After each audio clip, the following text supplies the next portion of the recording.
right, we're checking out the only games where you can park the sun directly into your backyard so close that it melts all of humanity. It's games that destroy planets. And just like that, because of murdering people in unusual ways, we have unlocked a new planet. Now, obviously, beyond the absolute gigantic amount of new things that there are, like laser-eyed Doge. I don't normally condone ghost-on-ghost violence, but this is kind of interesting. As well as a healing black hole. I don't really know how you heal something that's made out of ectoplasmic peanut butter and jelly, but it works. There are additional things, such as flat Mars. Obviously, I'm assuming you understand how one would go about getting something like this. What you do is you take your slice of American cheese, you put it inside of Mars, you take your disco ball over here. Obviously, for something like this, you can't just use one, right? Like, you have to try and completely break the game.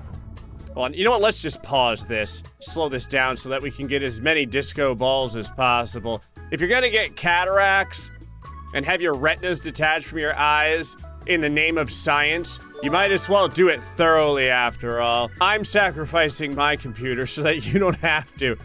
Now, as you notice, the glorious fireworks of dollar store level Star Wars will begin to murder everything except for the tiny slice of pepperoni that we have cored out in the middle here. Need a couple on the top. I don't think I have any Prince concerts going on the top of the bottom over here. Oh god, that is a lot of lasers. If there's one thing I love about Solar Smash, it is the complete disdainment for limitations. There are no limitations in Solar Smash. I need to zoom out a little bit more so we can even see what is happening. What happens if you go in full speed? You know, I'm surprised at how smooth this is in full speed. There's all your Unity 5 lighting effects right there. Now, all of us are blind. You're welcome. Every single person out there. We cleared up the entire planet except for this tiny little volcano on the bottom. That's pretty good. I'm gonna give you your time to shine, Doge. Go ahead. Here, you and all of your little Doji friends. There we go. They all kind of run in. They all look judgmentally at what was left of Mars. And then they all just fall. I love how gravity just takes over and they all just fall to their deaths to leave. That was a healing ray. Like, how much does a healing ray heal? Oh, wow. But can you, like... Oh, yeah. You can just make all kinds of ridiculous stuff with the healing ray. Hold on one second. I have an idea. I just need to throw some moons at the problem to clear this out real fast. Oh! I have smashed the planet, but I'm not done smashing it yet. Now I have to go in here and murder poor Mars all over again. You know, throw some lightning in there too. Maximum Thor! Don't mind me, I'm just using up all of my tactical missiles real quick. I love that the tactical missiles are very, very languid. Like, they're kind of lazy missiles.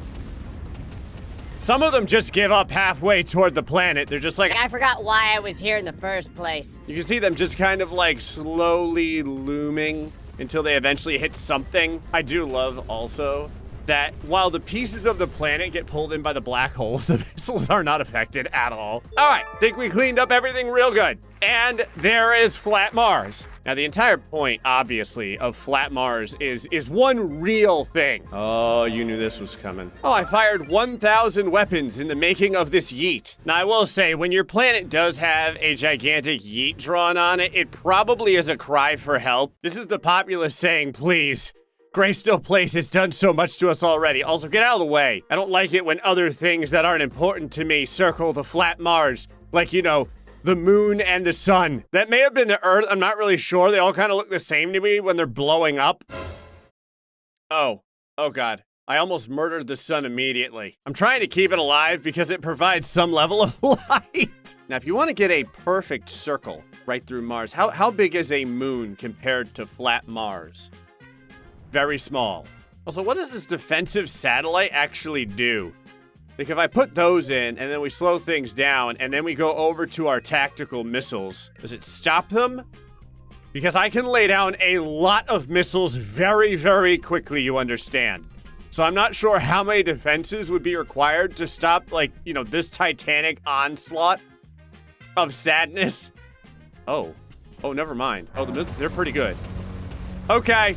I think I vastly underestimated the amount of missiles I would need to blow up Flat Mars. Flat Mars is heavily protected. I mean, will they go after Cthulhu? Just like a thing that they care about? Oh, Cthulhu was pretty smart. He came in from the back door. That sounds terrible. They are still shooting Cthulhu, though. Right there. Let's try the top side. There you go. I'll give you guys a bunch of Cthulhus to work on. I mean, they're giving it their best. I need to get an infinite number of these defensive lasers just to see what it looks like when so many of them are trying to shoot down stuff that's trying to murder Flat Mars. I got hungry. Before I started to do the defense systems, I wanted to turn Mars into an onion ring. Here we are on terraformed Mars. Now, first things first, we're gonna put down, you know, a lot of these. Like enough of these to the point where I probably can't even see the planet looking from this direction because there's so many of them. This is where all the Martian tax dollars go, okay? When you buy property on Mars and, like, you know, a 500 square foot loft costs you about $6 million a month, this is why. Everyone on Mars got tired of the GrayStillPlays murder fest. So now they've put all of their cash into orbital defense systems. I can still see some ocean. That means we need more orbital defense systems. Now you're gonna notice too that all of the orbital defense systems are stacked on one side right now. One, that's because, you know, the game is slowly starting to break for me. And the other reason is, I assume that this is probably where Florida is. All right, yeah, the game is barely moving right now. That's fantastic. So what happens if we start throwing in all of the different, you know, like fighter jets and stuff? Give these guys something to do. Oh, hold on, let me slow down the speed here, because it is about to be an absolute firestorm of infinite sadness. More. Oh my God. Yes. Woo, all the colors of the rainbow. Hold on a second, I need to pause this. Now, okay, good. I was gonna make sure. We haven't even gotten close to damaging the planet yet. So we have, you know, the gigantic procession of spaceships coming in here, but obviously that's not enough. I don't know if they can shoot down the real Martian ships. Oh, God. The game. Oh, they can absolutely shoot down the Martian ships. The UFOs and everything. How about these, the little ringy guys? That like, whoa! Okay. What about the healing ones? Like, would you shoot down a healing ship? It's here to heal you. Oh, it doesn't. They're intelligent. Like the smartest defense system ever. I would have just figured it would come down and murder everything completely indiscriminately. How about this? Can it shoot down these? You know, like the gigantic battle, like carrier over here? Actually, why have one carrier when you can have a lot of them? I love that if you spawn too many, they just run into one another. It's like no one wants to move aside in traffic. Everyone's taking up the left-hand lane, like the fast lane. They all just keep like rear-ending one another. All right. Okay, so they can take a larger hit. I will say that at the very least. It takes more damage to get rid of them because supposedly they have some shielding on them, but they still die horribly because, you know, we have like 4,000 orbital defense systems out here. Okay, can these kill Space Doge? That'd be kind of weird if they could. Oh, no. Uh-oh. Yeah, they cannot. Fortunately, because I have the little Healy guy just going around the planet, all the damage that the dog did, this thing healed up. That's kind of interesting. How about the tentacle ship over here? How about that? How's that do? Oh, they are firing. Oh, no. Space squid down. Okay, then we have the massive worm. Most things have fallen to my orbital system so far. But every once in a while, I don't know if this is like the stealth bomber of planet destruction, but they do not care about this thing at all. Like, it is going straight into the front, onto the front lawn, and no one cares. And there we go. What am I paying you guys for? Is there collision? Like, whoa, okay.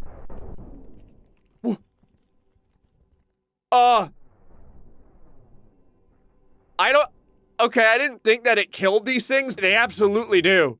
I guess it just depends. Look at that. Oh, you can just put bodies. Hold on, I want to... Now that I know that this is possible, we have to fill space with just an infinite amount of, like, dead worm bodies. Hold on, we're 100% doing this. I need to put this on super slow-mo so I can click as many times as humanly possible. Let's get a few coming from this side. There we go.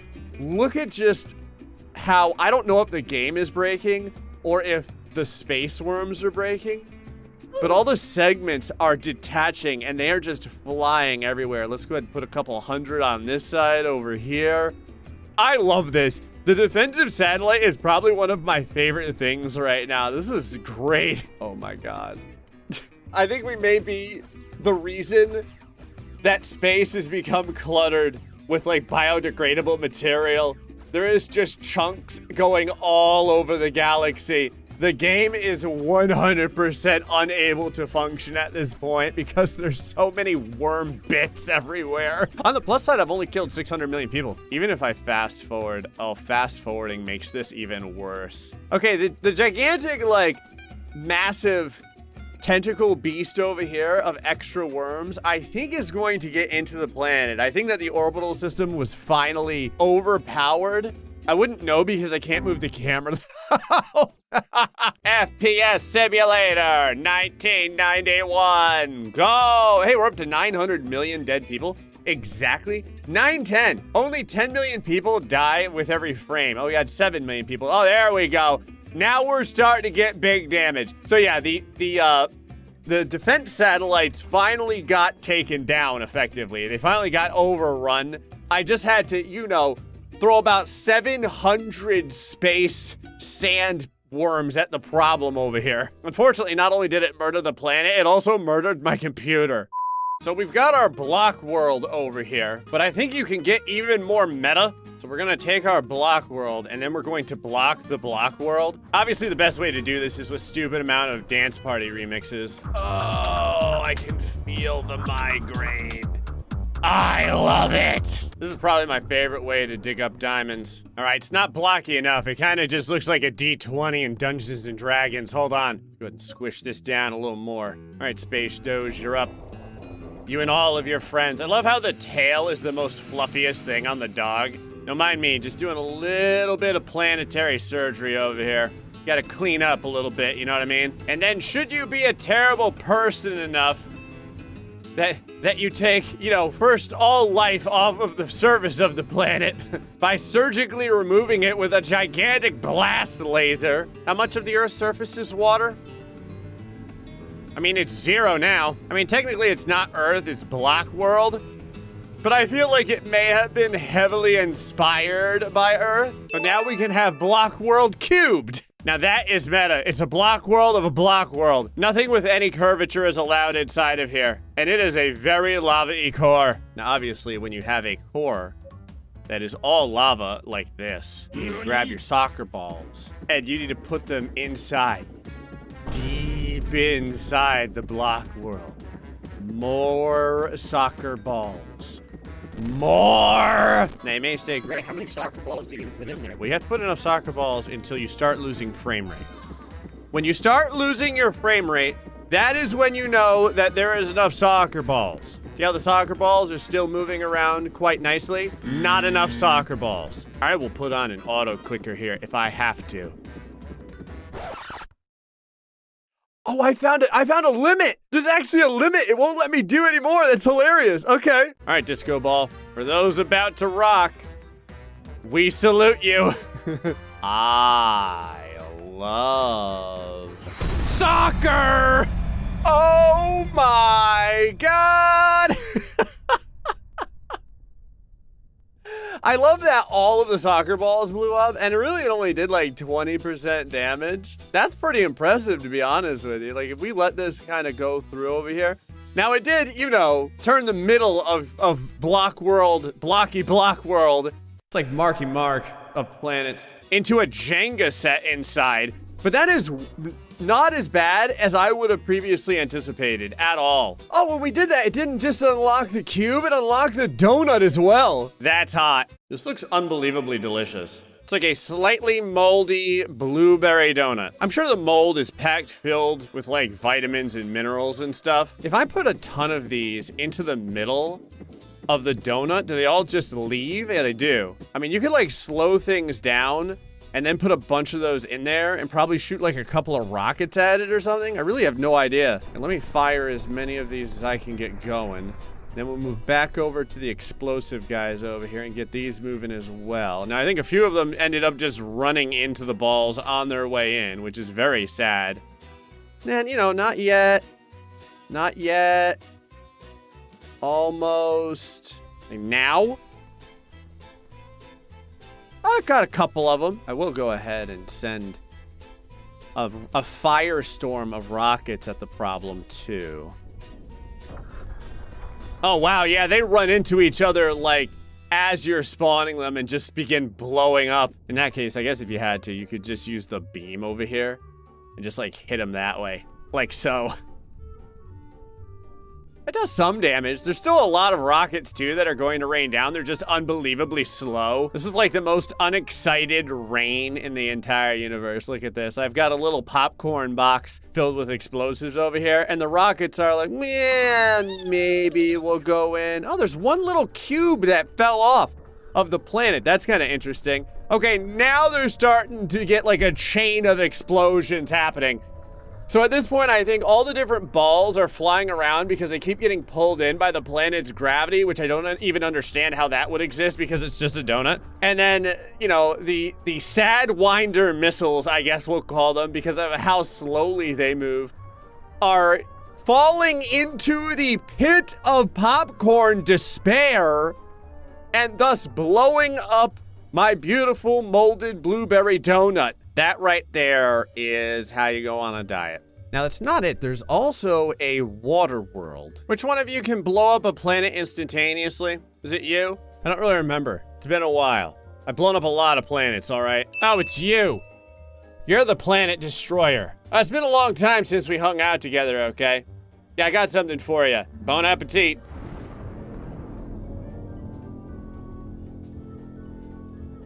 You may say to yourself, great. The planet doesn't look destroyed yet. Listen, like a fine wine, it takes a little bit. There you go. It takes a while for it to, you know, warm up, so to speak. It's aged. Now we can go in here and get our true water world. It looks kind of more like a Jello world. It's very gelatinous. I really don't know how a water world would react to, you know, explosions and stuff. I imagine it would just evaporate a little bit and then regenerate. Yeah, it kind of regenerates over time. Hold on, I have an idea. Now we can take our little, like, timed bombs. We can shoot these until my finger gets tired. Now, do they drown in the water or can you keep using them? I can't tell if they're under the water, like they're sunk. Oh yeah, I can see. Look at them. You can see the little blinking lights in the water, so they're there. More. Obviously, we need to go completely ridiculous with this. There's no reason to just do this part way. This is a great opportunity to find out, like, what if you took a water world and you increase the ambient temperature to like 6 billion degrees? Maybe you get like a steam world or something. How many of these are you gonna let me use, game? I'm kind of, I'm starting to get concerned about what's gonna happen when I press the explosion button, because I have a feeling it's not gonna be anything good.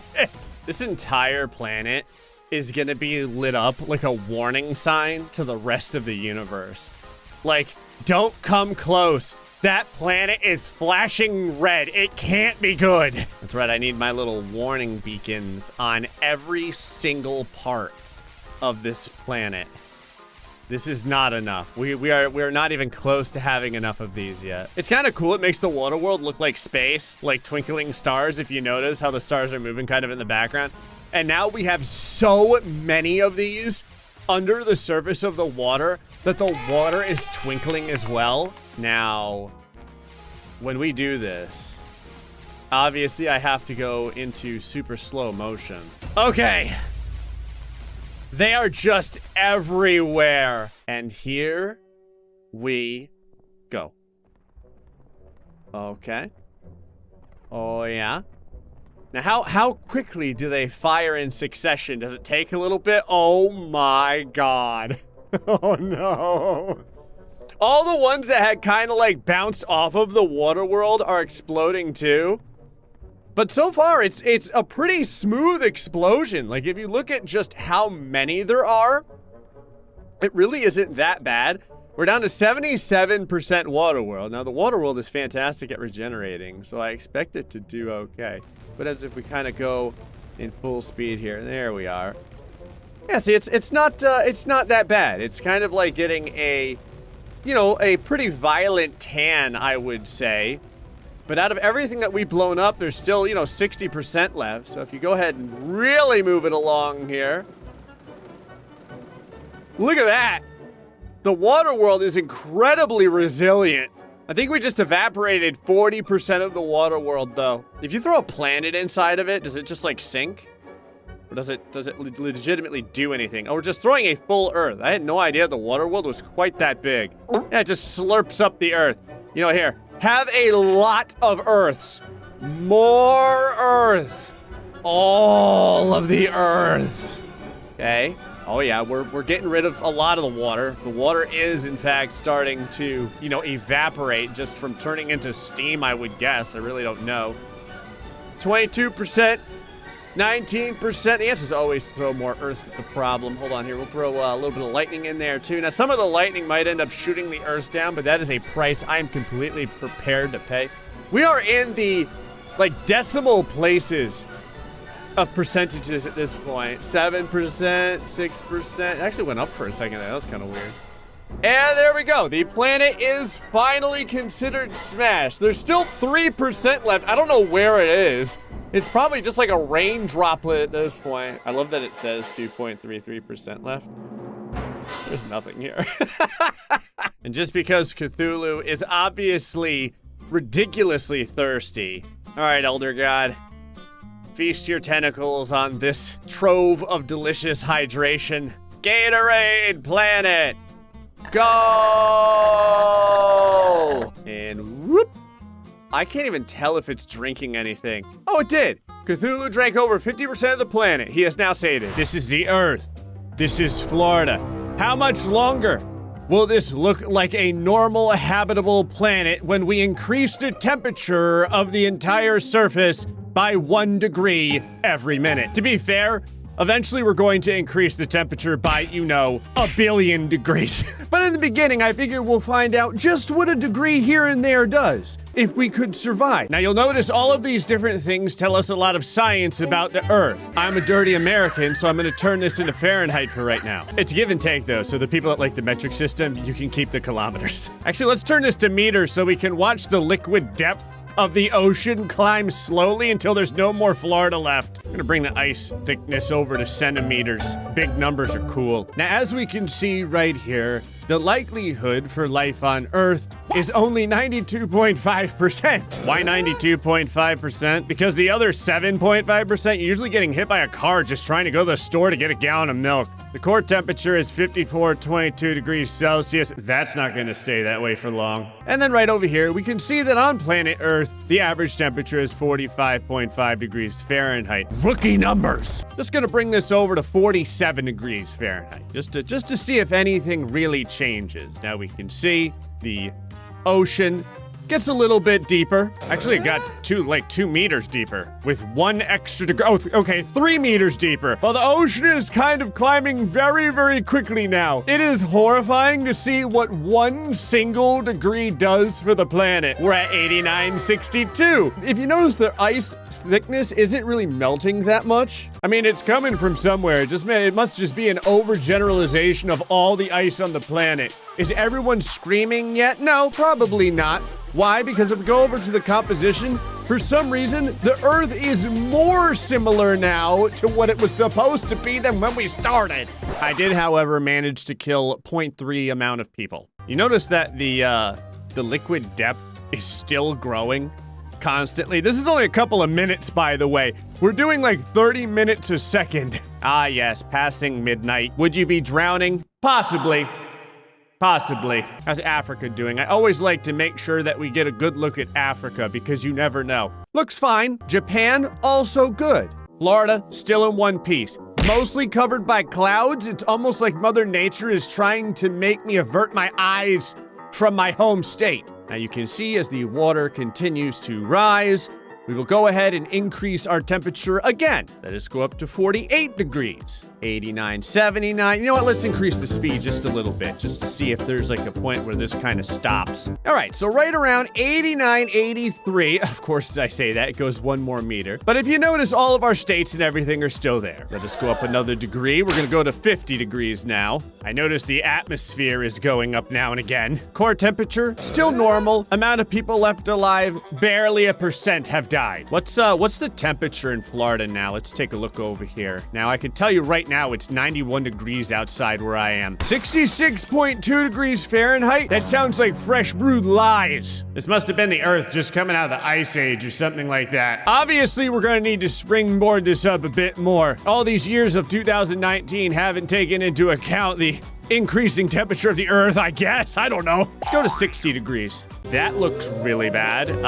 Not really sure what happened to the gas pressure in the planet. On the plus side, we're almost gonna go up to 9,000 meters of water depth. Okay, now we're starting to get close to the actual temperature of Florida. 75 degrees, close. Let's go ahead and pump this up to, let's just make it 80 degrees. Now we're getting somewhere. 95 degrees where I'm at in Florida. That's more like it. I love that, like, where I'm at in a realm of normalcy for the temperature, it removes the likelihood of life down by 10%. This is what happens when you live in a place like, oh, I don't know, Australia or Florida. You try and make the rest of the planet like that and everyone just dies. At this point, you would figure most people would, like, contemplate just moving to Antarctica. What's the temperature like in Antarctica? 28 degrees Fahrenheit. It's actually quite lovely up there. What's it like over in Japan? Also quite nice. 69 degrees. That's hot. As the oceans continue to rise, we can increase this to a nice, smooth 100 degrees Fahrenheit average temperature. As usual, the gases of the Earth just go completely ballistic. Life likelihood has dropped down about, 18% at this point. On the plus side, the core is still the exact same temperature. Japan is now in the 114 degree Fahrenheit area. It's amazing what an extra 20 degrees will do to you living over in Japan. The coldest temperatures are all the way on the south part of the planet. You can get down to about 16 degrees Fahrenheit. Ocean depth going up a lot. On the plus side, though, Florida is still there. Some of the islands might be gone. I think Key West has vanished. On the plus side, though, the Earth still looks like an Earth, even at this point. I'm not really sure what'll happen once we make the Earth, up to about 1,000,000 degrees Celsius. We're gonna make the general temperature of the Earth 150 degrees Fahrenheit. I'm gonna make sure that we slow this down. Just so we don't miss anything. Okay, the water is now rising obscenely quickly. What's the general temperature in Florida, you ask? 165 degrees Fahrenheit.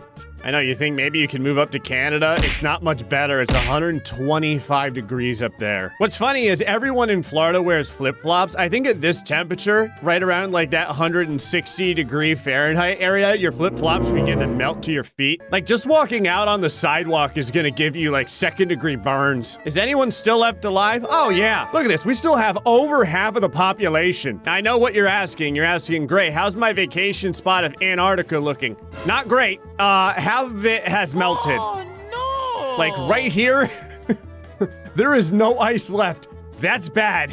The generalized temperature over in Antarctica is right around 38 degrees Fahrenheit. You might be able to find a slightly frozen area, but there's not much. Oh, I totally forgot. How's Australia doing? Oh, it's kind of chillier than Florida at 127, 135 degrees Fahrenheit. I love that one of the coldest parts of the entire planet is like right here.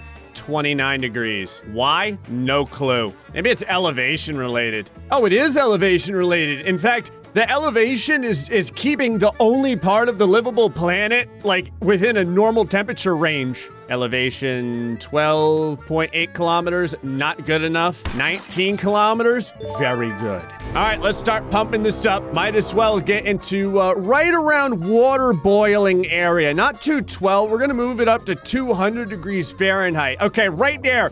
Did you notice the steam appear on the planet? What's funny is we've reached an interesting area where now the water depth is going down because the temperature, the ambient temperature, is hot enough to boil the water. Look at the regular temperature of just the air. 212 degrees, just chilling out. The elevated area, up to 57 degrees Fahrenheit.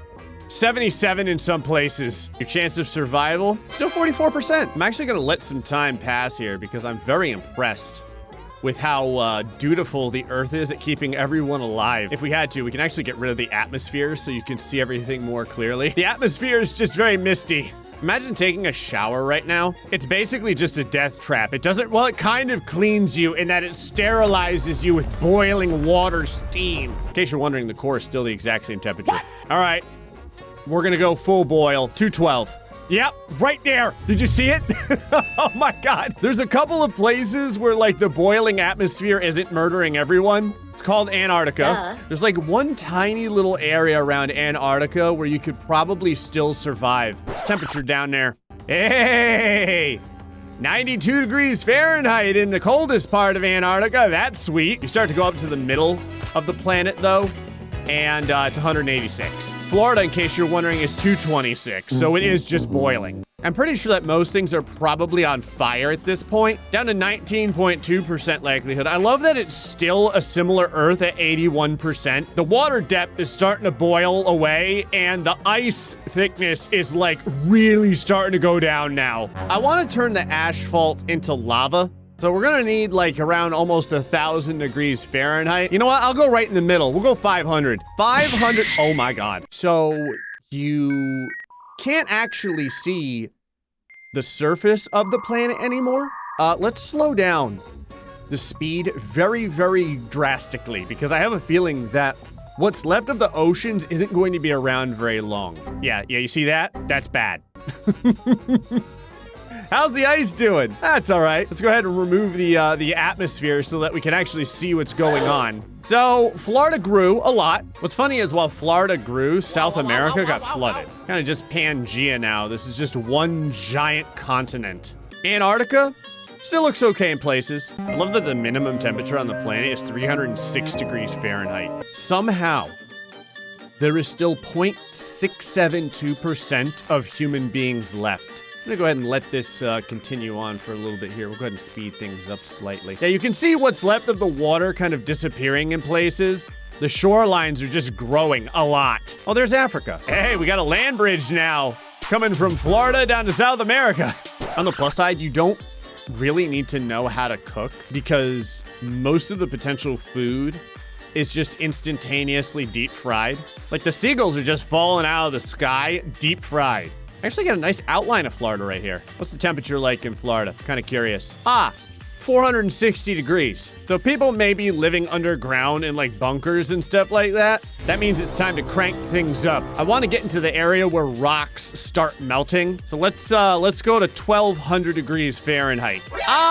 Notice how there's just random red splotches on the Earth right now. An hour a second is way too fast. There we go.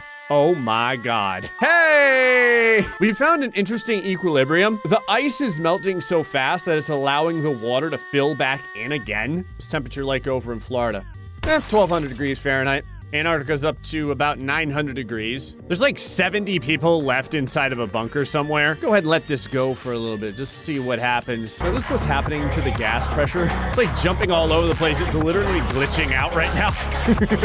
I'll let time go on a little bit further here. The last few individuals of humanity are kind of diminishing. There's still some water left. It's just starting to go away. Well, that's a colorful fireworks display of death. You get to see where some of the water is left. It's all like over here. All right, if we go over to right around, I think like 4,000 degrees Fahrenheit, maybe we'll start melting the crust of the Earth. So let's give that a shot. 4,000 degrees. Okay, so in the first few minutes of the Earth being at 4,000 degrees Fahrenheit, there's still some oceans left. You'll notice that the ice thickness of the Earth is dropping very drastically. Still some. There can't be anyone left alive. I love that there's still the potential of life likelihood. It's probably not a human. It's probably an amoeba. There's only one sport left alive, which is like backyard lava diving. Now, at this point, we've mostly murdered everyone, so it's time to, like, continue onward and keep going ridiculous. So now let's pump this up to around 10,000 degrees Fahrenheit, which I think would allow Earth to glow even more. There, oh my God. Well, that ain't good. Remember how I said that the millimeters of the ice thickness were kind of going away quick before it? Yeah, they're going away very, very quickly now.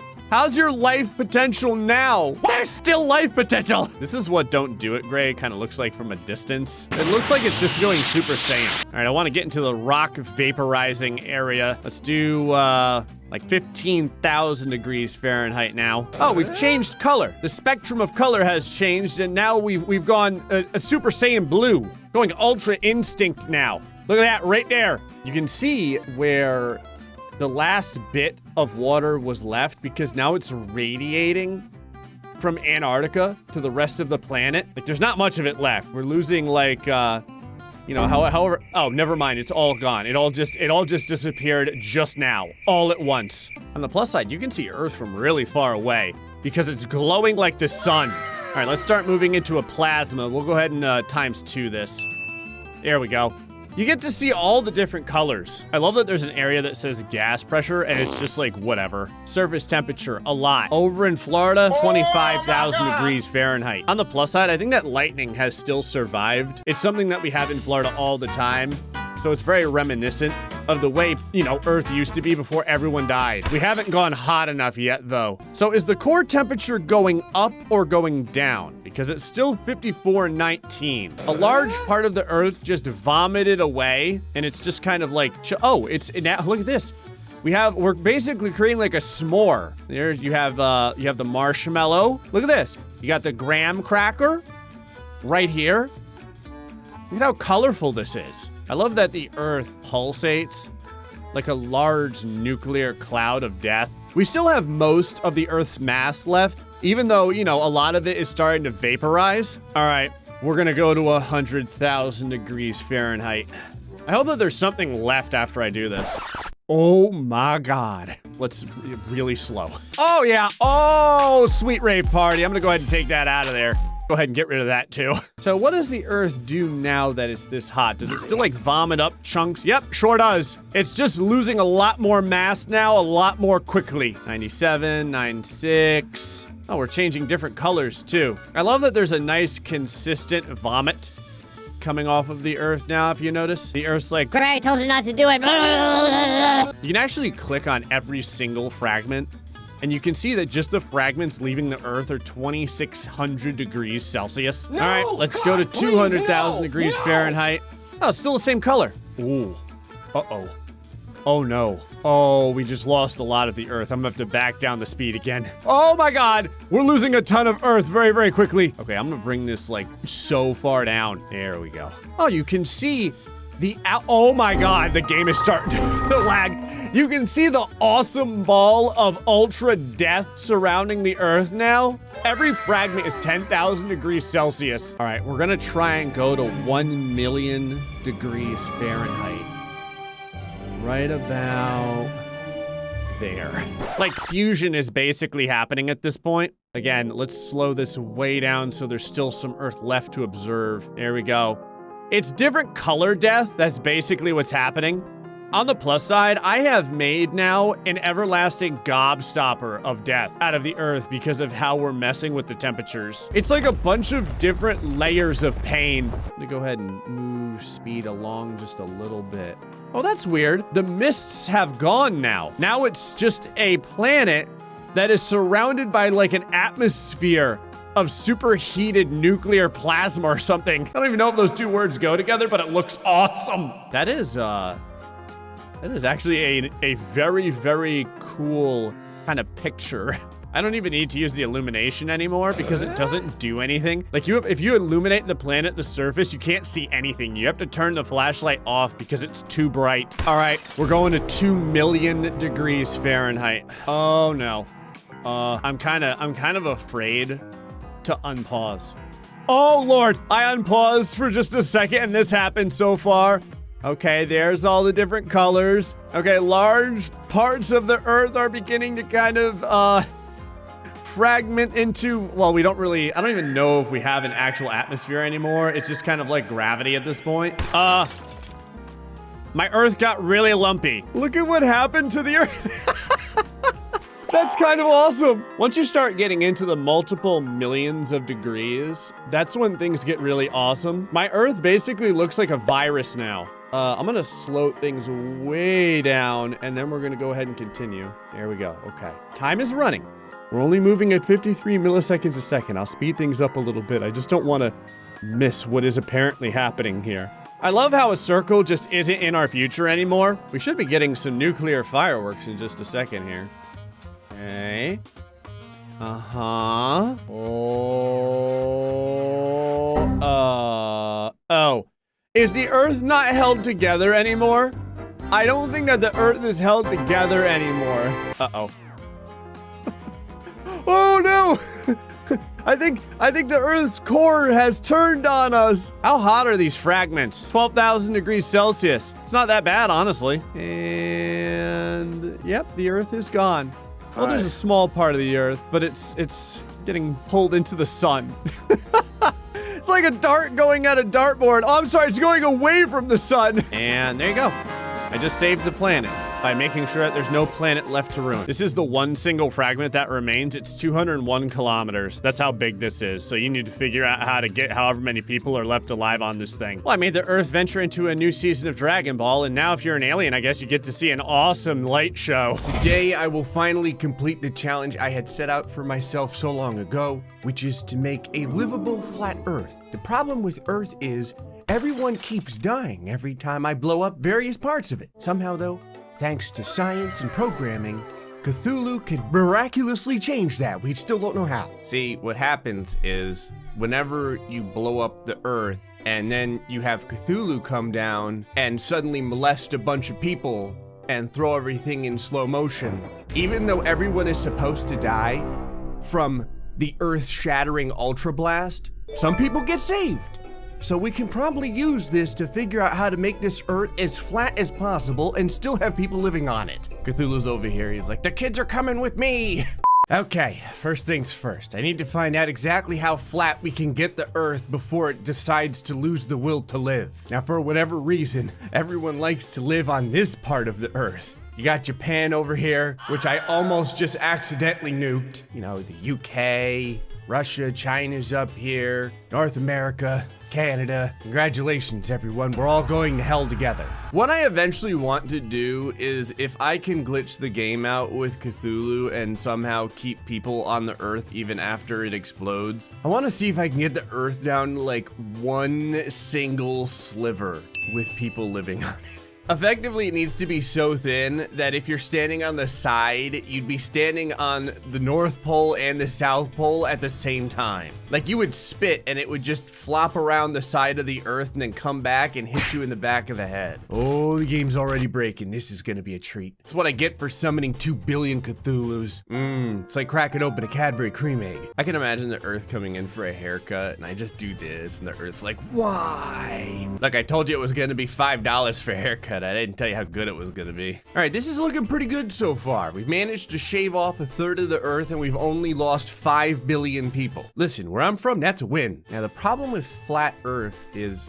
like all of it needs to be flat. So these sides here have to go. I'm gonna take some of the love handles off. That's better. And then a little bit over here. Oh yeah, this is coming out quite nicely. Something I'm starting to realize is that as I begin to play with the fast forward and the slow motion and the Cthulhus and the laser beams and everything, the game is really starting to not want to do anything. It's really starting to lag. I don't care though. I said we're gonna do it. We're gonna friggin' do it. We will find out how many people are allowed to live on the sheet of paper Earth. And like I said, it's not even really gonna be flat Earth. It's gonna be like Petri dish Earth. I can imagine all the other planets going up to Earth and being like, did you lose weight? And the Earth is like, sadly, yes. See, all these people that died, it's like cutting calories. We're only down to 2,400 calories a day. Healthy. Okay, so we lost everyone, but that's okay. Somehow we're gonna be able to get them back. They'll be coming out of Cthulhu's pocket dimension,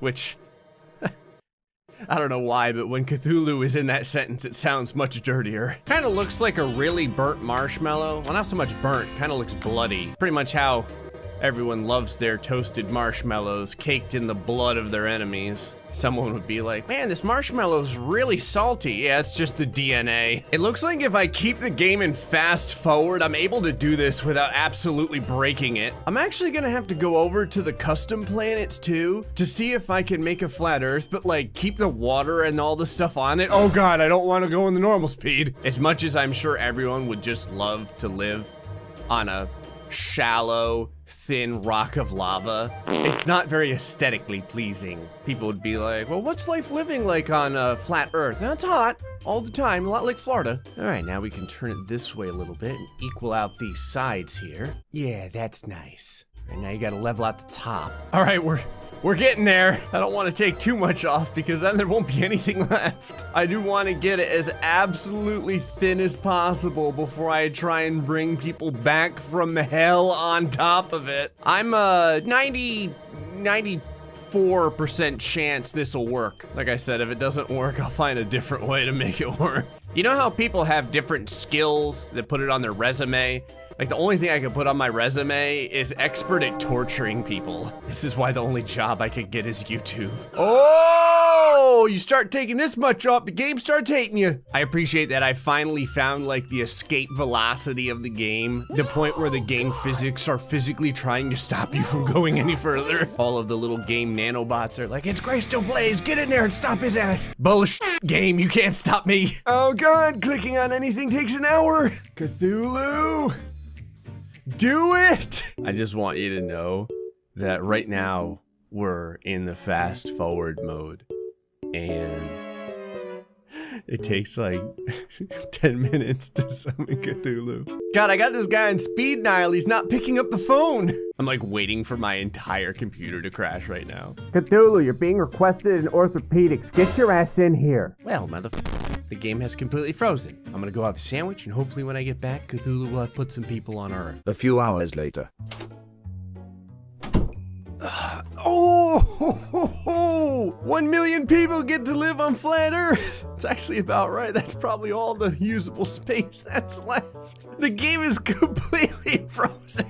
Oh my God, now I just need to, okay, so we can get people to live on flat Earth. Now I just need to see if I can make a flat Earth that like kind of looks like an Earth. Hold on. Okay, so in the custom planet, you can change all of the water and the earth and the heat and the cold and all that kind of stuff. So I kind of wonder if when I'm shaving down the earth, and you know, obviously it will suffer a dramatic heat death, if I can maybe change it so that there's some livable space left. I've never tried to like make the earth flat with the moons, so I'm just gonna try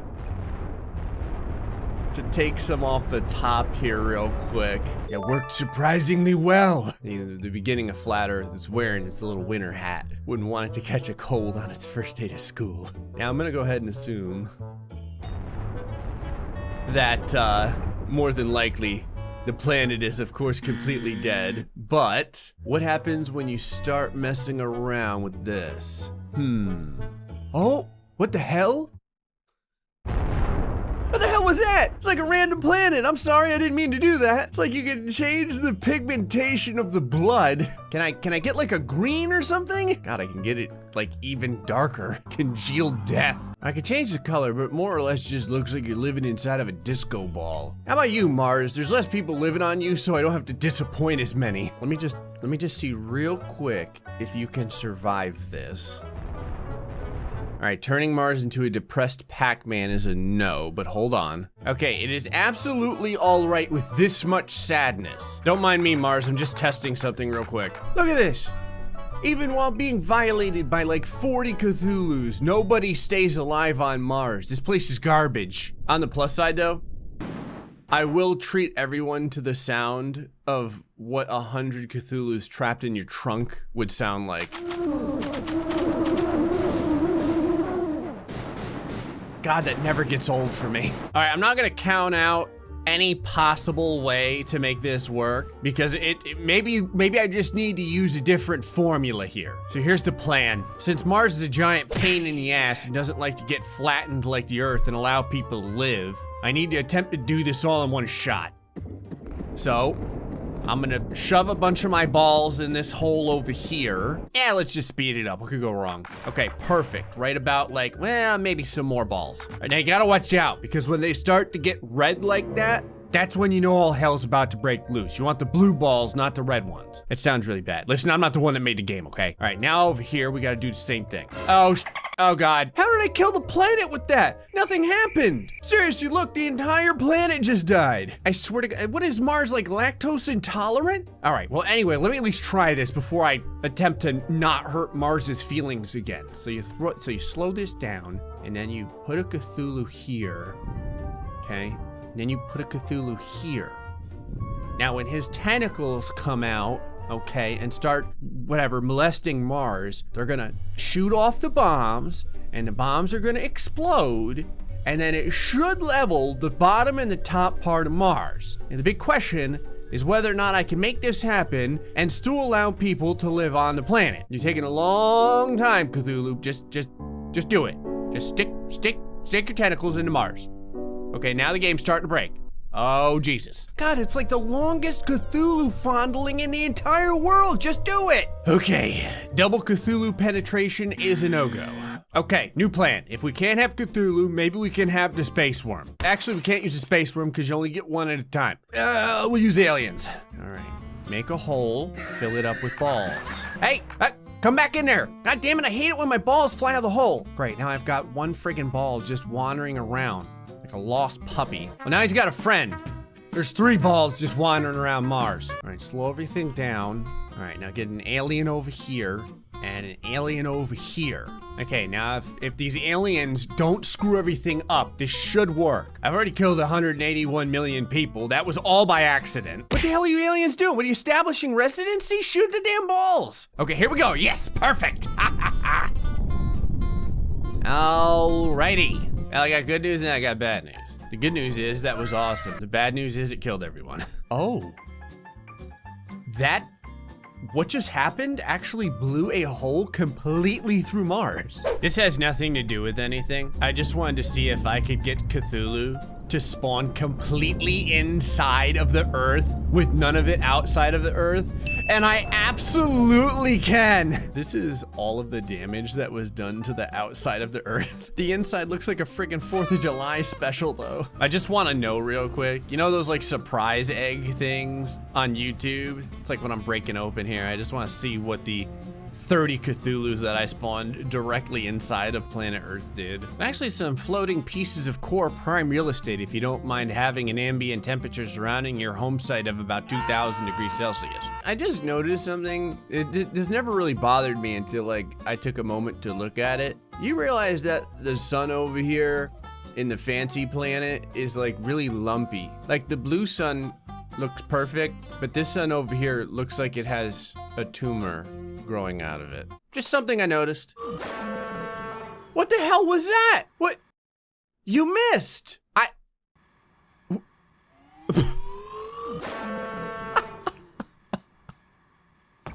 What happened to my aliens? I'm trying to see if I can get people to live on the fancy planet and my alien missed his shot. What, do you guys need a freaking eye exam? What is this? Come on. That only takes 50 of them to make it work. Oh no. Oh God. Oh, I think I did something I shouldn't have. Oh, the game's breaking. I never thought I would find this many ways to make this game stop working. Congratulations, you're my last bastion of hope to see if anyone can at least equal Earth in our ability to withstand torture. All right, it's looking good so far. Of course, I just say that because the game isn't down to 1 FPS yet. All All right, now take some off the sides here. All right, I've made the first intergalactic onion ring. Oh, it's getting pretty close. I still have like full FPS. I just gotta make sure not to take too much off. Oh, Okay, now it's not so much an onion ring as it is like a Funyun. I didn't think I could get it any thinner, but I was wrong. God, it's like performing planetary surgery. Oh, okay, we're still there. Almost lost it. Oh no, the game's starting to break. No, don't do it. Damn it, I have the Cthulhu now. I can't go any thinner. No, I already ate. I don't need to get something else to eat. No. Well, son of a bitch. Oh, hold on, Cthulhu's doing it. Never mind, he was doing it. I guess I'll go clean the house. Literally 2 hours later. Hey, Planetary Funyun, you didn't let me down. 20 million people on this one. Well, we did it. We made a flat Earth that people could actually live on. Sad part is 7,787,000,000 of you aren't gonna be able to see it. It's kind of fitting that I stopped immediately on the United States and, of course, Florida. One of the things you can do in Universe Sandbox is suffocate the entire population by changing the composition of all the different elements of the planet. But one of the things that I'm really curious about specifically is carbon dioxide. You can see we can mess with carbon dioxide in the atmosphere, in the ocean, and in the ice. Since carbon dioxide is considered a pollutant, what we're going to do is double the amount of pollution over and over again and see what it does to the planet. Everyone keeps talking about pollution and temperature, so that's gonna be our graph. Ah yes, as the day moves on, you can see the planet heating up. I have no idea if this is a day thing or if it's just because we're moving into summer or what. But regardless, this chart will give us a fantastic look at exactly how quickly everyone is dying. Now, before we start anywhere, you have to begin with the very first piece of pollution. And so we will go over here to the carbon dioxide and we will insert 0.00001 of Earth's mass of carbon dioxide into the water. There we go. Now, as we go ahead and let time go on over here, you're going to notice that it immediately dropped the temperature of the Earth for some reason. But for the most part, the planet seems to be okay. If we go over into the life likelihood, is everyone still alive? All but 2. Wow. I was gonna say, usually it's like 7.5% of people are dead. We're up to about 8.2. Let us go ahead and double the carbon dioxide that we've made. I'm starting to notice that the temperature of the planet is beginning to rise very, very quickly.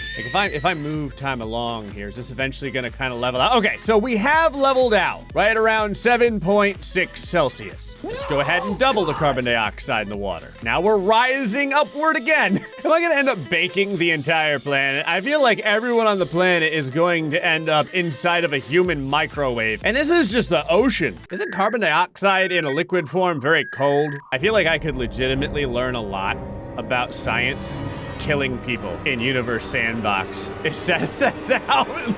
Well, let's keep the numbers rolling, so we'll double it again. So we have finally entered an area of carbon dioxide where it can legitimately be registered by this thing. But you can see the Earth is trying to get rid of it all. So basically what I have to do is I have to keep doubling it fast enough. There we go. So once you get into about, oh my God. I was gonna say, once you get into about 0.1 of the Earth's overall mass in carbon dioxide just chilling out in the ocean, things start to get very, very stable. And by stable, I mean, like, you know, it's not jumping all around. Is everyone still alive? I know you're asking. The answer is yeah, pretty much. Well, obviously we need to keep going, so let us double the amount of carbon dioxide. Ooh. Is our water depth going up or down? I'm kind of curious. Liquid depth.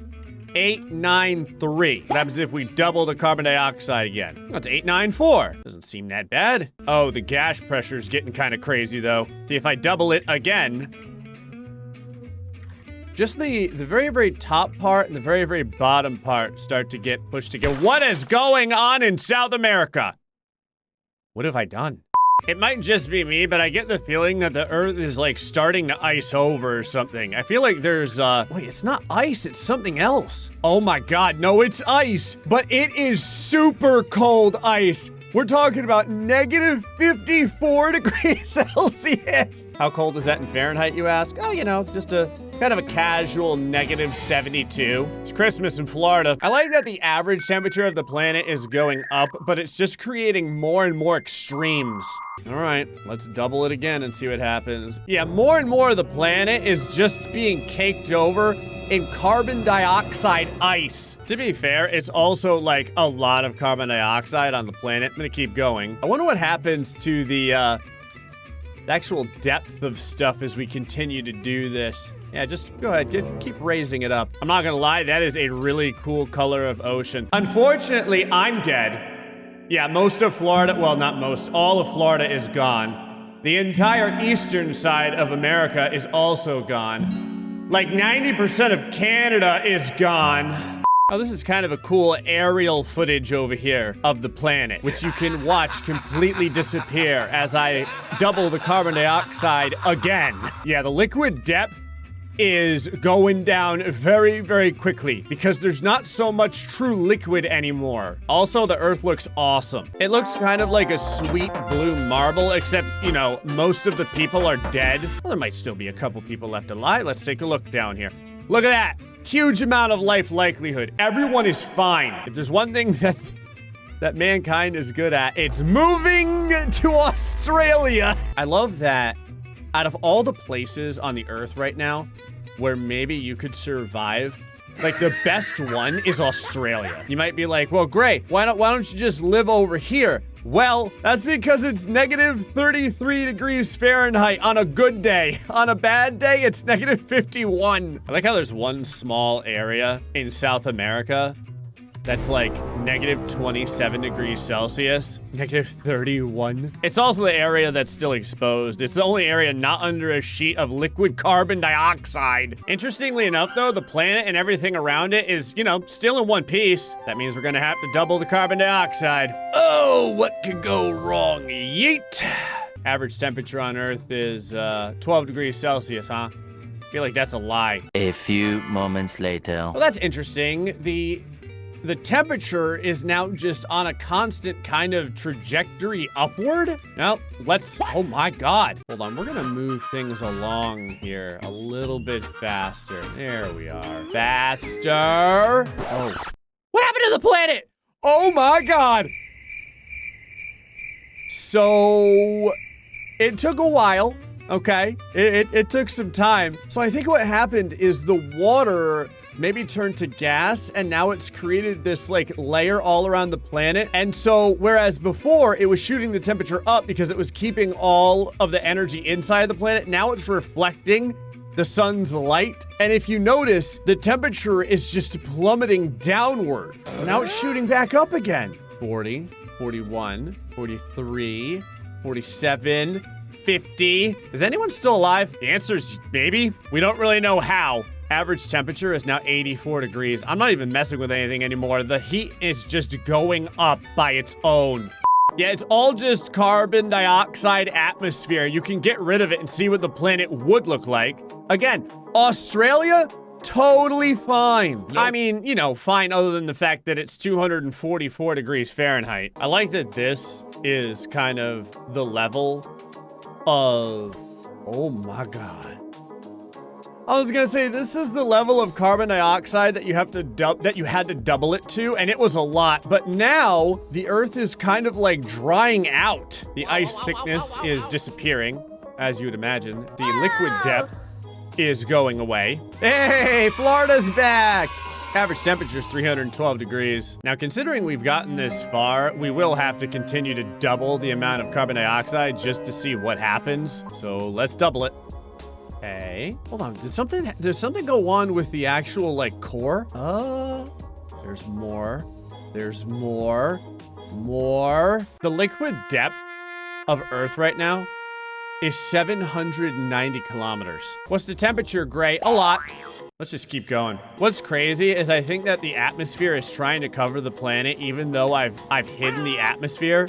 Okay. Yep. Two more. Yeah, now you can see the Earth is more carbon dioxide than it is some of the other layers like the core. I love that if you go to the composition area, there's still like a 0.1% life likelihood. I want to know what kind of life this is. It's probably some grasshopper that's the size of a cruise liner. Also, the only landmass that can still easily be seen, if you notice, is Australia. Obviously, we have to keep going until Australia's gone. Just because I'm curious, once we're done here, we gotta do this with sulfur dioxide, because now I'm kind of interested on exactly what would happen. Liquid depth. Yes. Keep going. The planet is beginning to expand. I mean, like, a lot. Yep, keep going. Keep going. Oh, I've made Jupiter. All this stuff went away because the planet has finally become a gas giant. If we just let the gas giant kind of like chill out for a while, will it just kind of live on, or? Yeah, hundreds of years go on, and it just kind of rests at 416 degrees Celsius. The entire universe is still intact, though, so we're gonna have to continue to increase the pollution. More. Ooh, that's cool. I'm renaming you to Good Decisions. In case you're wondering, the average temperature is over 1,000 degrees Celsius right now, or 2,100 degrees Fahrenheit. Since all these other things are gone, I can get rid of them. I like that there's still technically an ocean here. It's just an ocean of carbon dioxide. Keep it rolling. What the? Oh, it's become a star! I have a feeling that the solar system is about to experience some really bad events if I keep increasing basically the mass, because we just keep throwing more and more carbon dioxide into this place. I can't put it in the ocean anymore because there is no ocean left. There is, however, quote unquote ice and a mantle. Since we can mess with the mantle, that's what we're gonna do.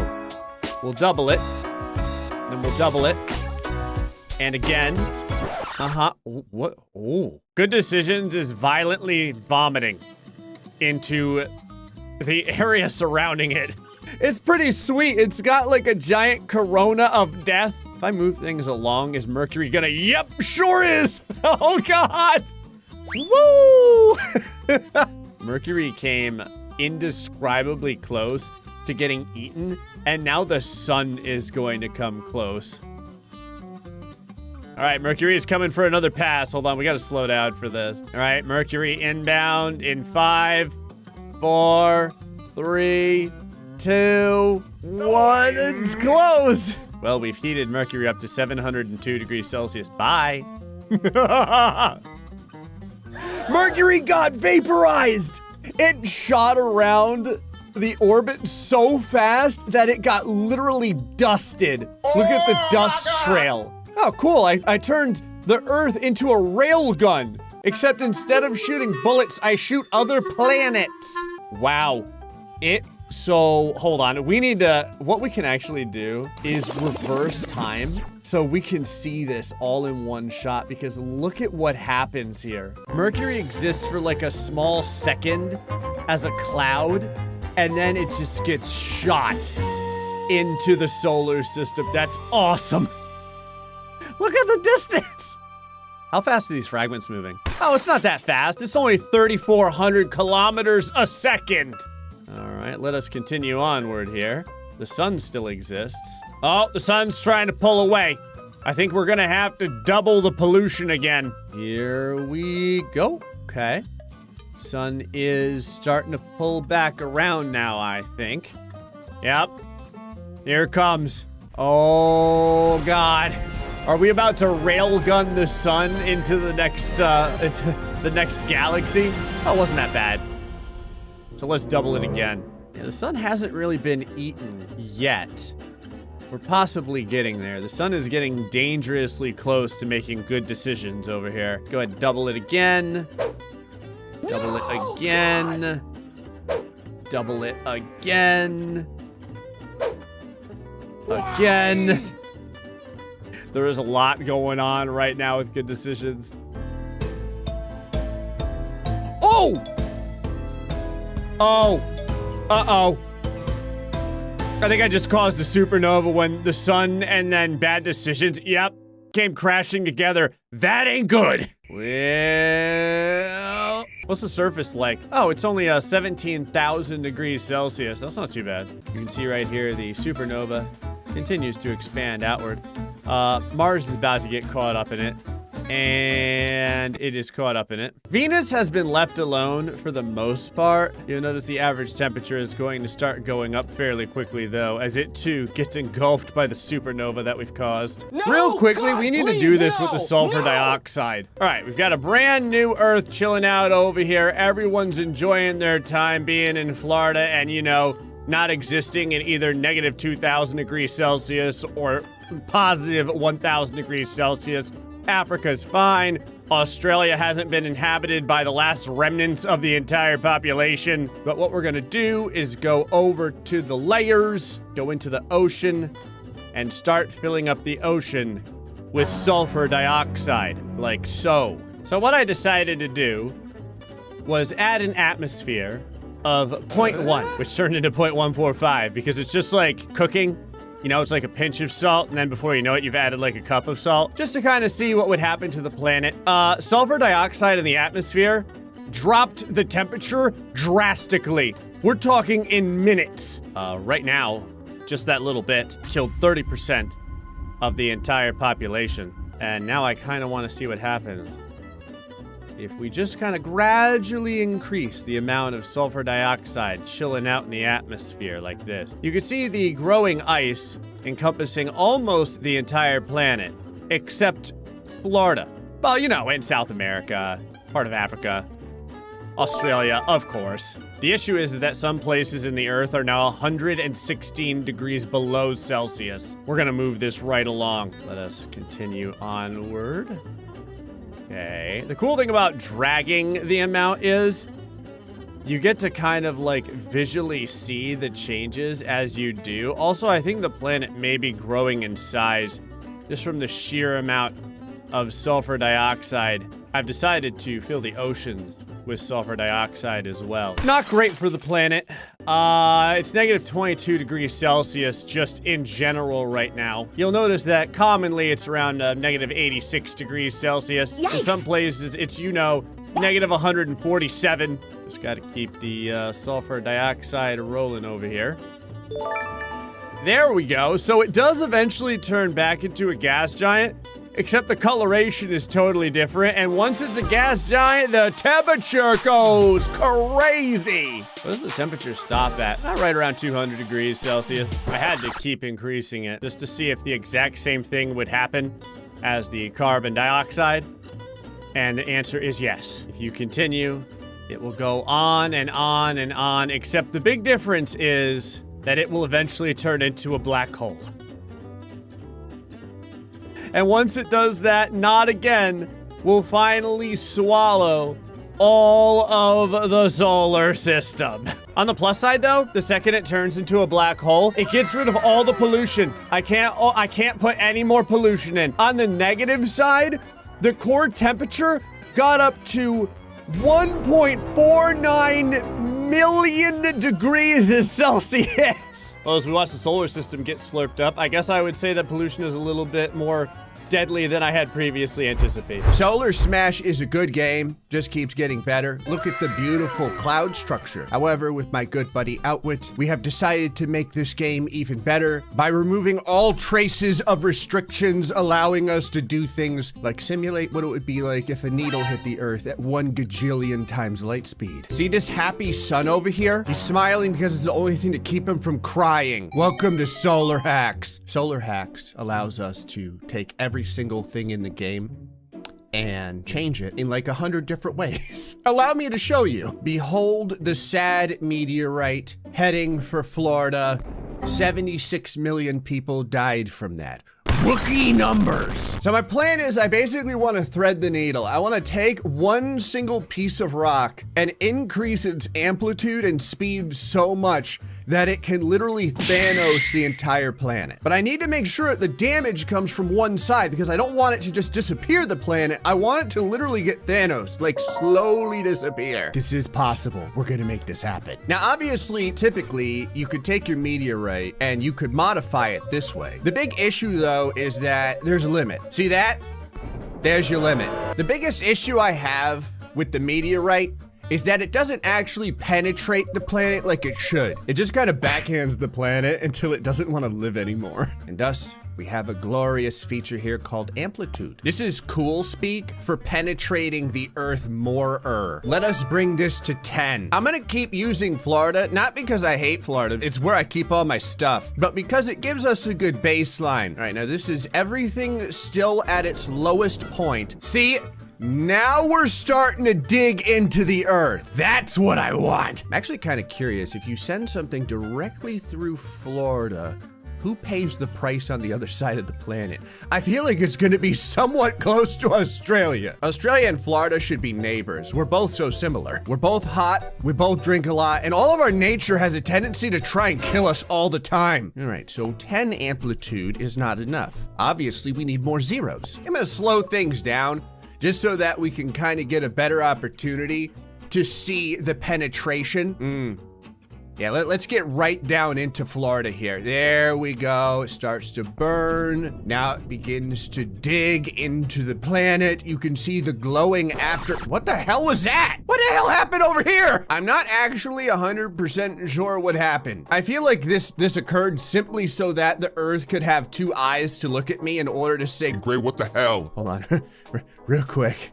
I just need to, I mean, we might as well finish this up. There we go. Oh, yes. I'm actually kind of surprised that drawing a face on the earth only creates 221 million deaths. I feel like what we need to start doing is increasing the speed as well. Only because until you really start getting past light speed, I feel like things don't get as stupid as they should be. All right. Oh, God. Oh, wow.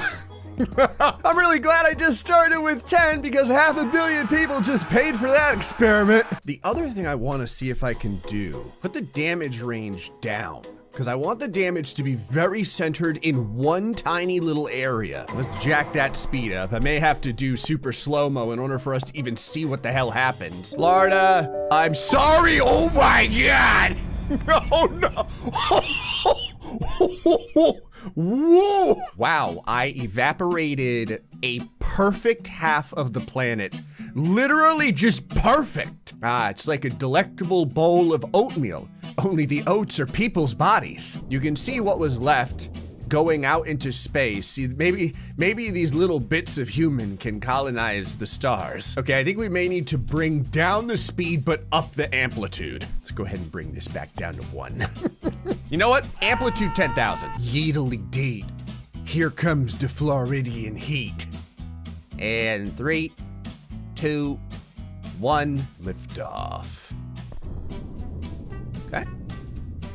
Oh yeah, decreasing the distance of the death was definitely a good idea. All right, I think it's time to move up to 100,000. Speed we'll put at 10 and go.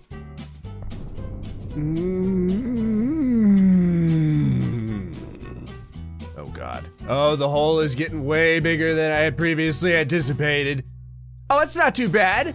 It's only, you know, like a good third of the entire United States. Oh, there's not even 1 billion people that are gonna die from this. That's nothing. Okay, vaporizing the planet is oddly harder than I originally thought. So what I did was I turned everything down to 0 except for the speed. So if you do this, what? You get a meatball. I love it. There is no damage to the entire planet other than the fact that it's well done. One of those Marvel planet eaters is gonna come across this and they're gonna be like, I like it medium rare. Okay, how many amplitudes can I put? I want all the, oh, there's a lot of numbers you can put here. Yeah, why not? Oh my God. I love how it took the number that I put in and it was like, yeah, it was something like this. All right, again, I'd like to be able to see it. So, you know what? Actually, let's just start with a speed of 1. Go, my son. Penetrate harder and deeper than you've ever done before. Yes, yes, it's going deeper. I don't actually know what it's hitting in there. Woo! Okay, so it looks like at this point, we're starting to get through like a good third of the planet. If I increase the speed, we should be able to get even further. Hold on. So amplitude's all the way up. Speed goes to 10. We're not quite at the Thanos area yet, but at the very least, I can thread the needle. Oh, Jesus. I turned the Earth into a Cyclops. I love how all the clouds are trying to get away too. They're like, no! Yeah, there's your global warming. Okay, we're easily more than halfway through the planet at this point. All right, probably 1 more speed I'm gonna actually pause it so that I have time to, you know, like, get the camera in place. All right.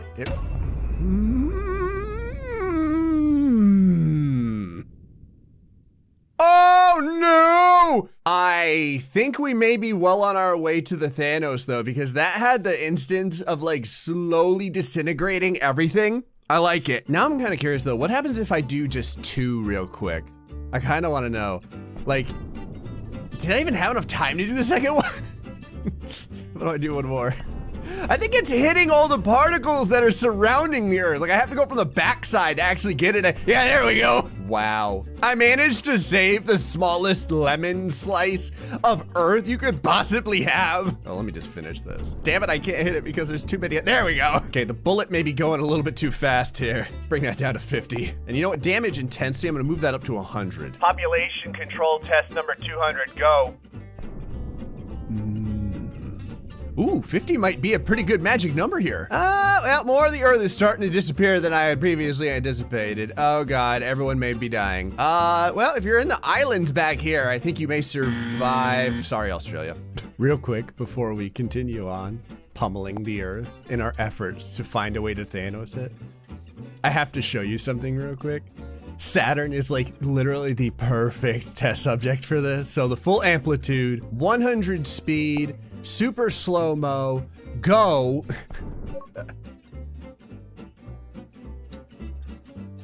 Look at it, it's like, melting. I love how the rings of Saturn slowly squish in around the planet as it disintegrates. But see, what I wanted Saturn to get really sad and small, but still be able to survive. So it goes. There's almost nothing left at this point. There's this tiny little potato chip of pain.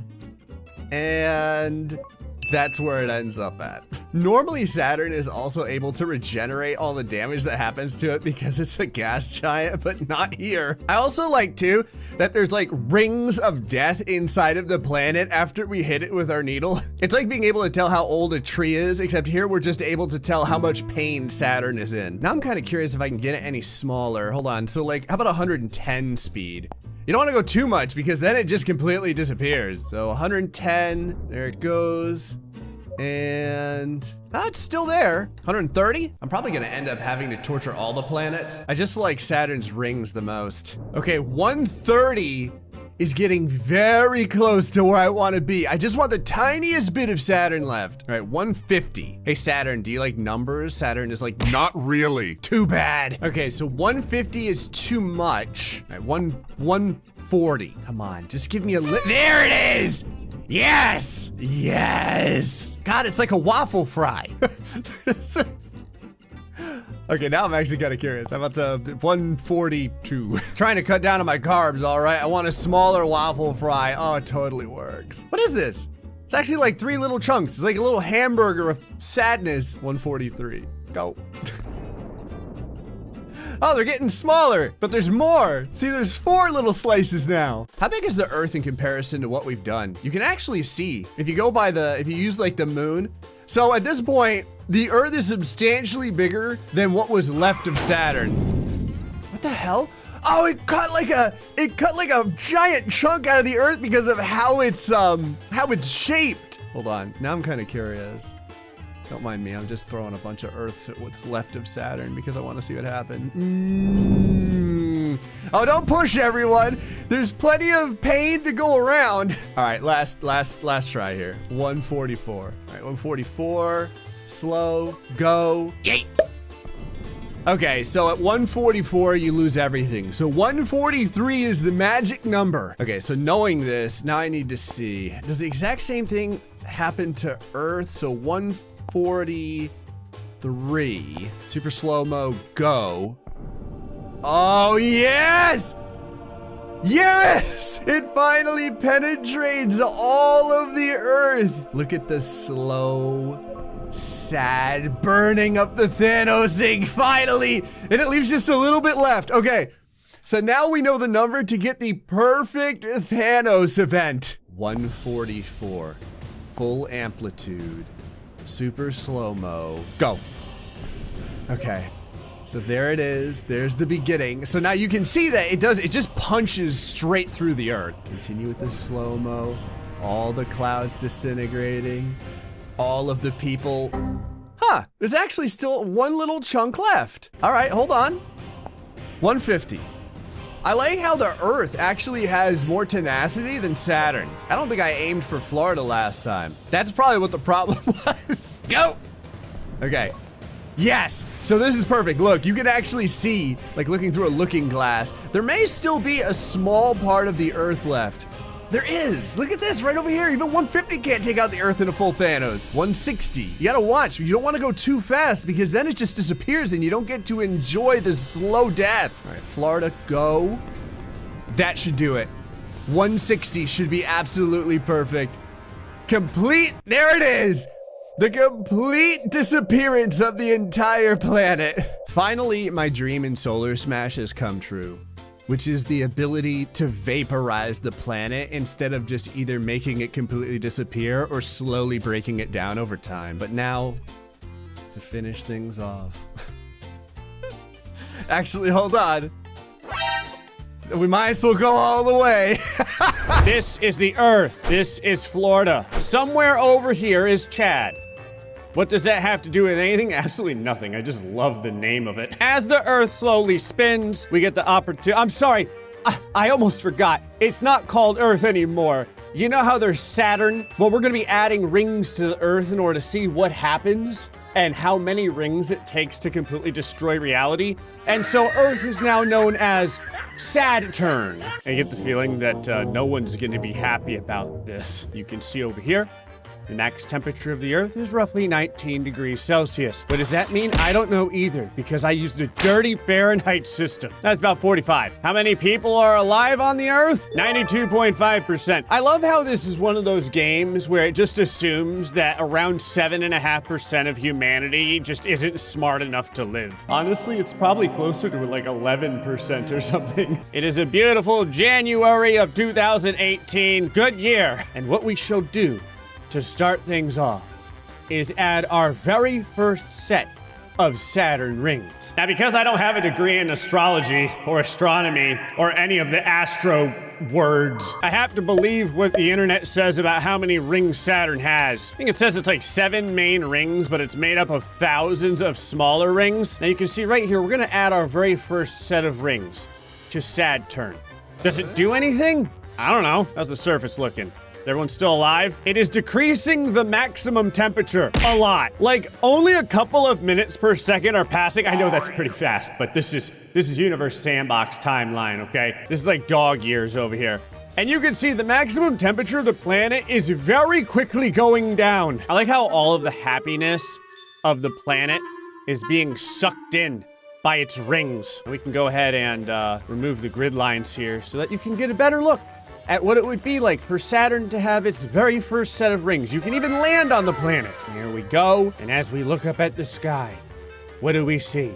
Probably impending death. Although right now, there's really not enough rings for them to be apparent, I guess. Hold on, let me land somewhere in Florida. Yeah, I don't know. Sky looks awesome. Humanity is still surviving, though. That means this is a rookie numbers amount of rings. All right, so what we're gonna do is we're gonna go and we're gonna double this. I'm not gonna lie, because the rings are so much further now, you can see how spread out everything is. I imagine eventually they're going to get, oh, once you pull out, it looks amazing. Space phrasing. So now we're into, I guess, what I would call a couple thousand, right? Is our temperature still like going down super fast? Yes, the temperature is still going down. What's the temperature on Saturn? Is this why Saturn is so cold? Is Saturn cold or is it boiling everything? Saturn, where you at? You're my role model for Saturn, okay? There it is. This thing's going, oh, it's pretty cold.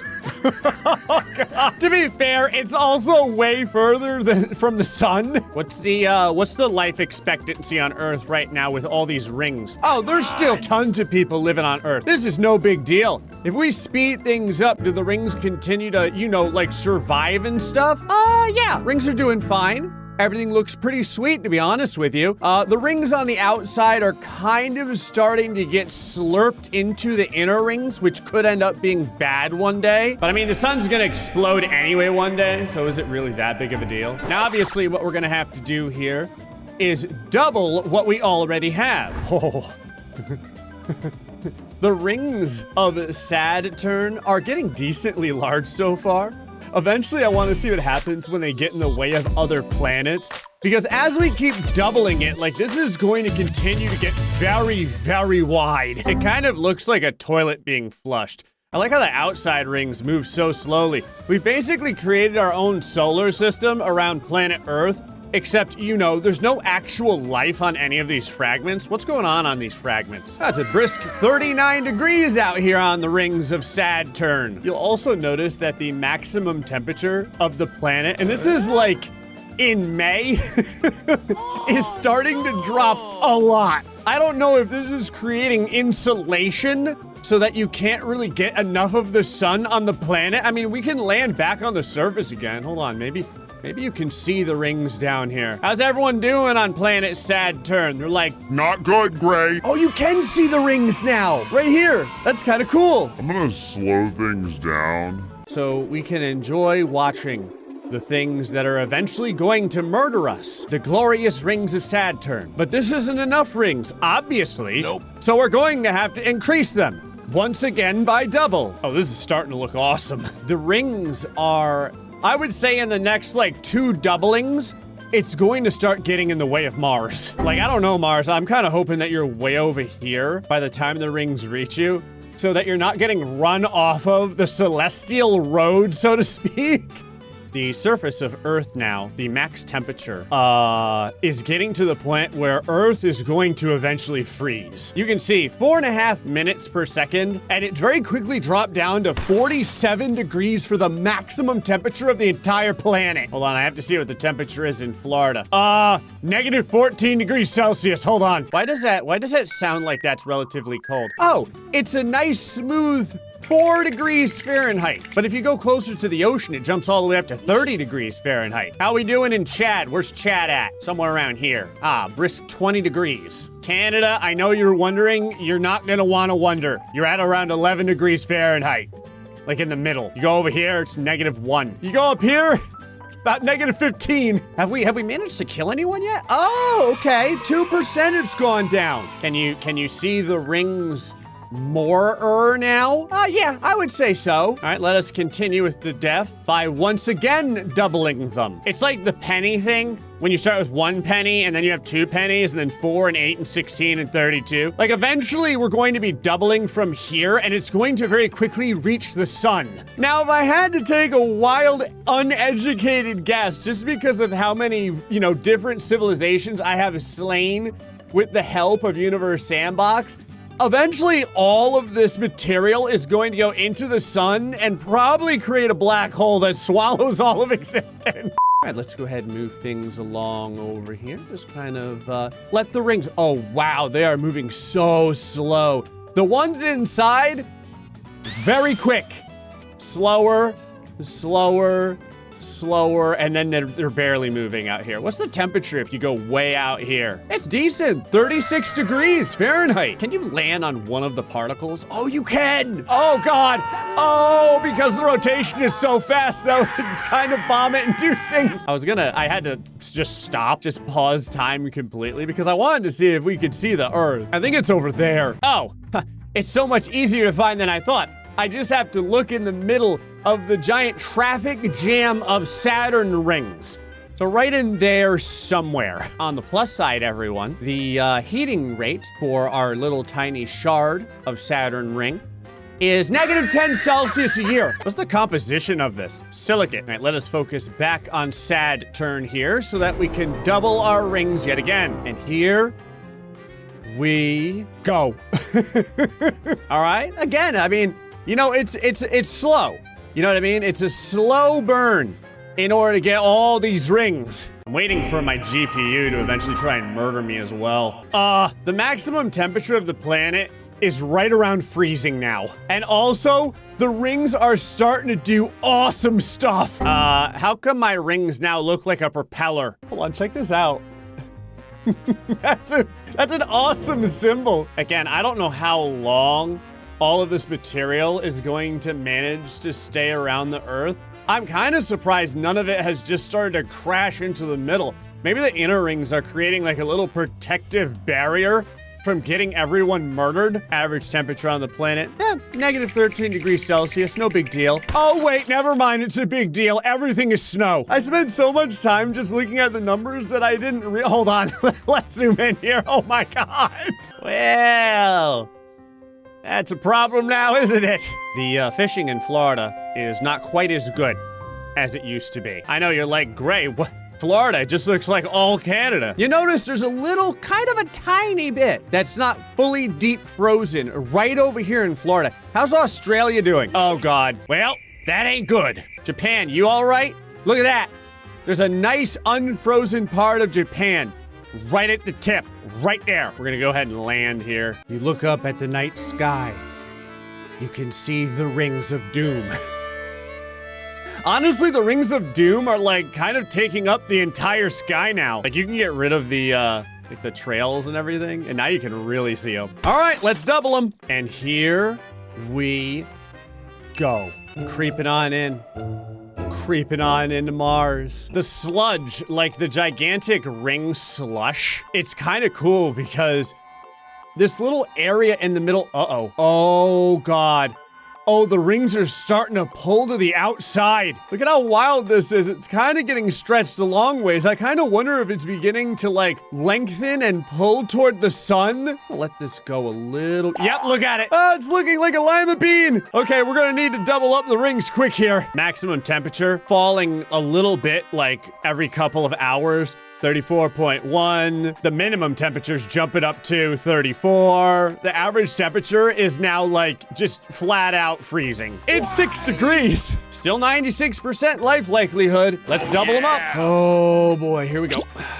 Okay, we are now probably halfway to Mars's orbit. I'm gonna go ahead and kind of let some time go again just to see that continues to slurp its way outward, billowing. Oh God. Just landing back on the Earth to see if I can see all the rings again. Oh, the awesome part is you can see the weird ring sludge. It's almost like a hurricane of rings. I've got good news and I've got bad news. Let me go ahead and stop things here. The good news is that there's still an 84% life likelihood. The bad news is that the average temperature on the planet now is negative 101 degrees Fahrenheit. You can actually see the rings getting in the way of the sun. I would say I'm honestly just more impressed that the game is still running with this many rings. Because like you start here and then you pull out and you go, you're still going, and then finally you reach the last chunk of rings. Okay, when we double this up, I don't know, they may start to get pulled to both Mars and Venus because they're about to go right past Earth. All right, here we go. Yep. Okay, now I kind of want to see. Let's see what happens if Mars and Venus get pretty close. All right, here comes Venus. Venus is like, hey. Saturn, your rings are coming into my lane, man. They're coming into my lane. What are you doing? Oh, hold on. We need to come down here to Venus. Go, my children! Murder the Venus non-believers! Oh my God. Oh Lord. What's amazing is, for the most part, you can see the hailstorm of all of the particles. I think most of them are missing Venus. Like, Venus is getting unreasonably lucky. It could also be acting like a giant pillow. Yikes. Oh God! Oh no! We're going to create like an asteroid belt. All right, let's double up the rings again. Oh, by the way, the minimum temperature on Earth is now negative 122 degrees Celsius. All right, let's add more rings. Here we go. Oh my God! It takes up 2 orbits now when the rings get added. I mean, I can land on it. I don't know what this would look like. It's basically garbage day. And no one took the garbage out. These are all rings. All of this. The whole sky is just non-stop filled with it now. Okay, we're starting to dip down to 66% life likelihood. And we haven't added anything to Earth. We haven't, like, taken anything away. It's just from having sweet rings. I'm gonna let these rings kind of do their thing for a minute here. There we go. I mean, nothing good can come of this. You understand? The next set of rings will basically start inside of the sun. Yeah, you can see the rings that are closest to the sun immediately start getting pulled into it. The ones on the outside of the sun kind of get to exist for at least a few days. I love that the longer, like the more the rings get pulled toward the sun, the more the life likelihood goes up a little bit. All right, it's double up time. And go. The rings are now starting inside of the... Oh my God, the sun is eating them. The sun is like... I don't know why you don't like the rings, Gray. I love them so much. How much do these rings get heated up when they're passing the sun? Oh, about 1,020 degrees Celsius. This probably isn't good. Probably not good. Because the issue is that every time we double the rings, we're basically doubling the amount of mass that's just chilling out in space. I can't even tell where the planet is. It's like Saturn is somewhere in here. I think I can click on it. There we go. Yeah, you have to go way down. What's that? You're curious what the average temperature of Earth is? Are you sure you want to know? It's negative 272 degrees Celsius. Don't mind the washing machine of superheated matter that just keeps getting ejected back out into the solar system. I can't believe things are still functioning. We're gonna have to double the rings again. I think I have to zoom out like this much to see what's gonna happen, because here we go. Yep. The rings are now basically as wide as the entire orbit that Mars had. They can't even, I'm not even sure that they're gonna technically ring around Saturn. I think they're either going to start just kind of drifting away, or they're going to get pulled toward the sun slowly. Let's go ahead and speed things up. I was wondering why we weren't really getting any colder. I think it's because we've basically reached like absolute zero. So I went over to the sun because I was kind of curious. We do have a little bit of a problem. Over time, the sun has now increased its mass by half of a sun. Probably not the best. Oh God, we're gonna double up. Here we go. Yep. Oh my God. It's just a firestorm surrounding the sun now. Look at the molten sadness that the sun is just throwing everywhere. It's not really the rings of Saturn anymore. It's becoming the rings of the sun. Is this beginning to mess with the orbit of Saturn? Because it kind of looks like it might be. Oh, that's right, the sun! The sun's mass is getting heavier because it keeps absorbing all the rings. What does the surface look like now if we land on there? I just realized too, we're technically fixing the planet because it's warming back up because the sun is pulling us closer to it as time goes on. Oh God. You might be like, Gray, the sky is so beautiful. There's so many stars.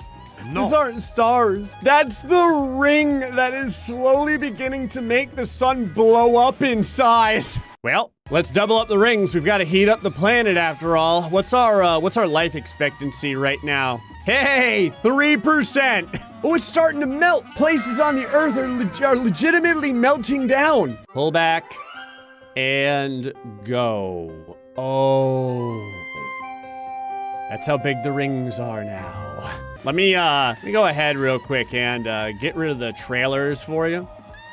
There we go. Gives you the opportunity to see that basically everything is just rings now. Look at this absolute chaos going on with the sun. I went ahead and I wanted this to continue on for a while because the sun is now legitimately the object that has all of the rings. You can see all the rings are getting just slurped into the sun. The sun's size now is 6 suns, the mass. More rings. And go. I actually had to turn the trails back on to give you an understanding of just how ridiculous the rings are getting. They are now creeping effectively outside of Saturn, the original Saturn. They are now outside of that. They're reaching Pluto. Oh no. God. Oh, look at it. Oh, no. Oh, my God, Saturn. No.